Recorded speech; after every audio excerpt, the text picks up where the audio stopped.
চলো সকাল সকাল শুরু করে দিয়েছি রান্না বান্না। এগুলো কি কেটেছি কি বুঝতে পারছো তো? এই মানে কাটাকুটি করতে করতে ভাতও বসিয়ে দিয়েছিলাম, আর এখানে শুরু করে দিয়েছি আমার বানানো জাতীয় জলখাবার চিড়ের পোলাও, যেটা আমি প্রায়শই বানিয়ে থাকি। তো ওখানে ভাতের ফ্যান গালিয়ে দিয়েছি, এখানে আমিও ব্রেকফাস্ট শুরু করে দিয়েছি। ছেলেকে ডিমের কারি দিয়ে ভাত দিয়ে দিয়েছি, তো ও খেয়ে নিক। ও মানে খেতে বসেছে, আমিও জলখাবারটা খাচ্ছি, আর সাথে ছিল গরম গরম ডিম সিদ্ধ। আহা! তো খেয়ে দিয়ে এদিকে ও স্কুল চলে গেল। তারপরে মাছের ডিম বর নিয়ে এসেছিলো, গরম গরম বড়া ভেজে তো আমি খাওয়াই শুরু করে দিয়েছি, আর আলু দিয়ে ওদিকে তরকারি করেছিলাম। তো হয়ে যাওয়ার পর লাঞ্চ করতে বসে গেছি।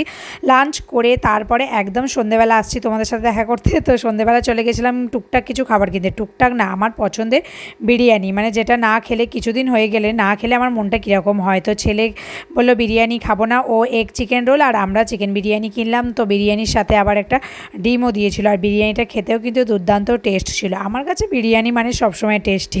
চলো দেখা হচ্ছে পরের শর্টসে, টাটা।